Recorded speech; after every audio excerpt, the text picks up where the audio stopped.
Isa? Babae, lalaki nakapaligid sa'yo? Hindi mo alam. Basta meron. Ikaw babae, huwag mo nang gagawin yung ginawa mo, ha? Matagal ka nang patay sa kanila? O namatay ka? Kamag-anak ka ba nila? Hindi. Huwag ka nang mag-ano sa kanya, ha? Itigil mo na yan, ha? Kung ayaw mo umakyat sa langit, kung gusto mong tumira doon sa bahay nila, huwag mo nang gagambalayin, ha? Naintindihan mo? Nagkakaintindihan tayo. Babae ka? Oh, sige. Hindi kita sasaktan, ha? Makipag-usap ka lang maayos sa akin, ha? Naintindihan mo? Ulitin ko sa'yo. Pakinggan mo ako, ha? Ipaparinig ko lang sa'yo maiging sasabihin ko, ha? Hahawakan ko lang ang puso mo. Naintindihan mo? Oh. Hindi ko na alam yung pangalan mo. Naintindihan mo, ha? Alam ko naman patay ka. Nagkakaintindihan tayo. Dahil nakikita ka na kita. Naintindihan mo? Babae ka. Ilang taong ka nang patay? Hindi mo alam. Ilang taong ka lang? Ngayon, ilang taong ka na? 16. 16 years old ka. Nakatira ka doon sa girlfriend nito. Ang sasabihin ko lang sa'yo, paulitin ko, huwag mong guluhin ang mga tao. Naintindihan mo? Sila ay buhay pa. Kung ikaw ay patay, pag-aari ka pa rin ng Panginoon si Kristo. Naintindihan mo? Ni Kristo. Ha? Ni Jesus. Naintindihan mo? Ayaw mo makita sa langit. Gusto mo lang doon. Sige, hindi kita pinipilit. Naintindihan mo? Pag gusto mo makyat, sabihin mo sa akin. Kung ayaw mo, hindi rin kita pipilitin. Kasi meron kayong isip, puso at kaluluwa. Naintindihan mo? Ikaw ay patay na, matagal na panahon na. Huwag ka makikipag-text dito. Naintindihan mo, ha? Huwag mo sisirain ang mga taong nagmamahala. Naintindihan mo? Pag-ibig ay pag-ibig ni Jesus, ha?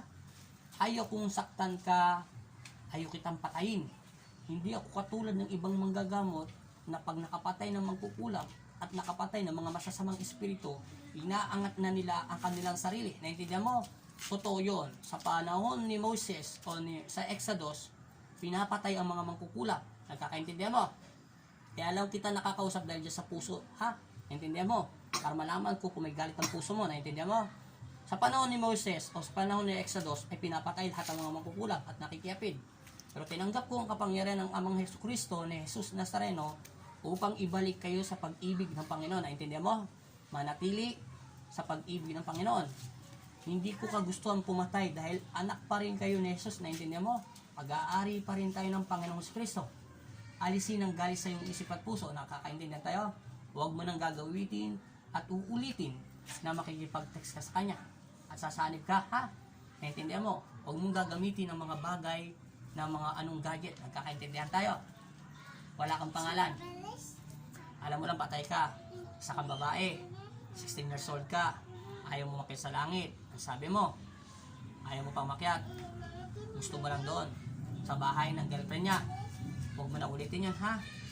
Binibigyan kayo ng panahon ng Panginoon kung kanino kayo sasama, sa isang demonyo o sa instrumento ng Panginoon Kristo. Nagkakaintindihan tayo? Huwag mo na itong ulitin. Pag bumalik ka at nakikipaggulo ka sa mga tao, ipapadala kita sa impyerno. Gusto mo? Sa ilalim ng lupa.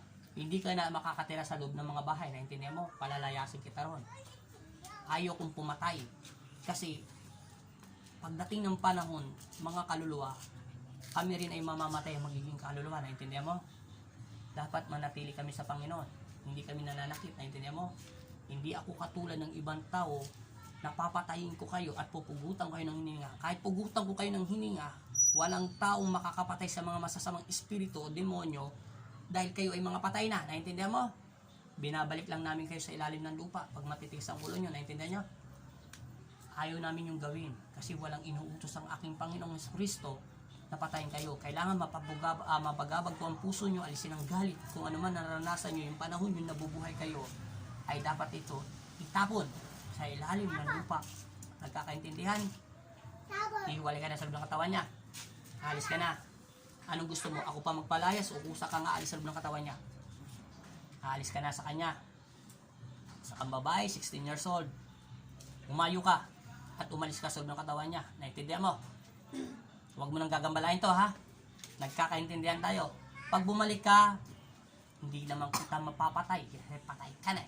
Ibabalik lang kita doon sa ilalim ng lupa. Gusto mo doon? Doon, papahatid kita.